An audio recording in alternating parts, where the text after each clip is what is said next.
This is the story of Who Censored Roger Rabbit by Gary K. Wolfe. Read by Son of Herodotus. This book was the source material that inspired the timeless, groundbreaking 1988 film Who Framed Roger Rabbit, directed by Robert Zemeckis and produced by Steven Spielberg. This book is also dedicated to Bugs, Donald, Minnie, and the rest of the gang at the B Street Smoke Shop. Let's begin now with Chapter 1.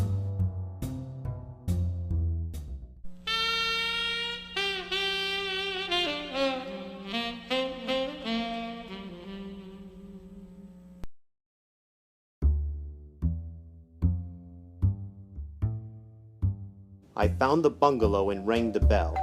My client answered the door. He was almost my height, close to 6 feet, but only if you counted his 18-inch ears. He wore only a baggy pair of shorts, held up by brightly colored suspenders.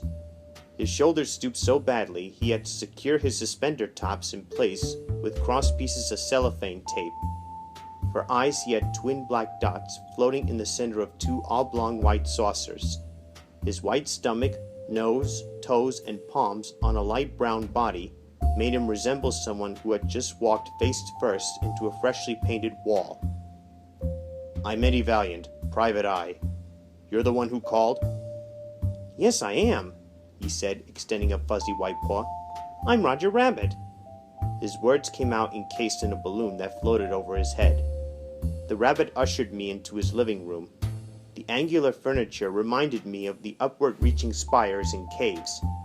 That, combined with an extremely low ceiling and stale air, gave the room the closed-in nature of an underground burrow. Perfect interior design for a rabbit. The bunny opened the liquor cabinet and brought out an earthenware jug emblazoned with 3 X's. "Drink?" he asked. Since Toons could not legally buy human-manufactured liquor, most drank the moonshine produced by their country cousins in Dogpatch and Hoot and Holler. Potent stuff. Few humans could handle it. Although no stranger to strong drink, I knew my limitations well enough to pass. "Mind if I do?" the rabbit asked. "Fine with me," I said. The rabbit cradled the jug in his elbow and guzzled down a healthy swig. Almost instantly, twin puffs of smoke shot out of his ears, drifted lazily upward, and bounced gently against the ceiling. Quite nonchalantly, the rabbit pulled a large butterfly net out from behind the sofa, snared the bobbling whippets, and shook them free through an open window. They joined forces, floated merrily skyward, and expanded into a soft, billowy cloud. "Cumulonimbus," the rabbit remarked, as he watched the evidence of his indulgence drift away.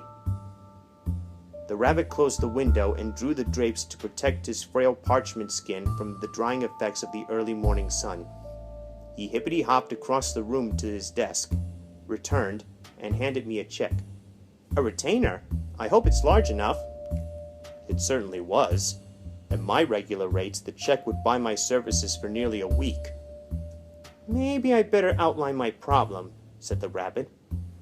"I know all the cash in the world wouldn't persuade a private eye to take on an unjust cause." I nodded. If the rabbit only knew. I had undertaken numerous unjust causes in the course of my career, and for a lot less than all the cash in the world. A lot less. The rabbit picked a walnut-inlaid cigar box off a mushroom-shaped coffee table. "Carrot?" he asked. I looked inside.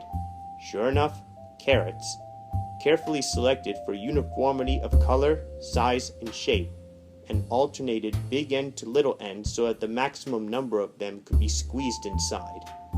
Each bore a narrow, golden-red paper band proclaiming it a product of Mid-State Illinois, generally acknowledged as the world's finest source of the orange nibblers. I declined. The rabbit selected a chunky specimen for himself and gnawed at it noisily, freckling his chin with tiny orange chips that flaked off in the gap between his front incisors. "About a year ago, the DeGreasy brothers, the cartoon syndicate, told me that if I signed with them, they would give me my own strip." He laid his half-eaten carrot on an end table beside a display of framed and autographed photos. some human, some toon.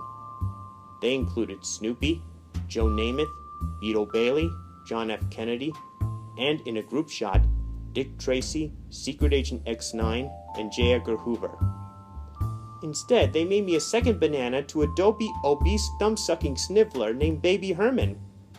So find yourself another syndicate. I can't. The rabbit's face collapsed. My contract binds me to the DeGreases for another 20 years.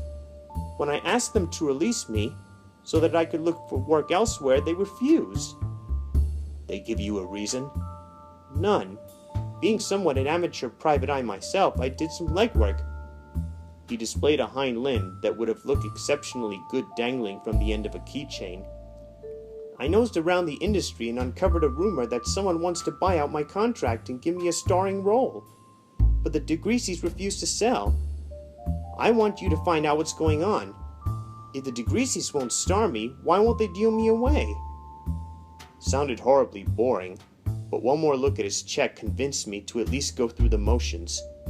I hauled out my notebook and pen. Normally, I would have asked some questions about his background and personal life, but since I only intended to give this case a lick and a promise anyway, why bother? I asked for the DeGreases' address, and he rattled it off. I'll stay in touch, I promised on my way out. See you in the funny papers, joked the rabbit, but I didn't smile.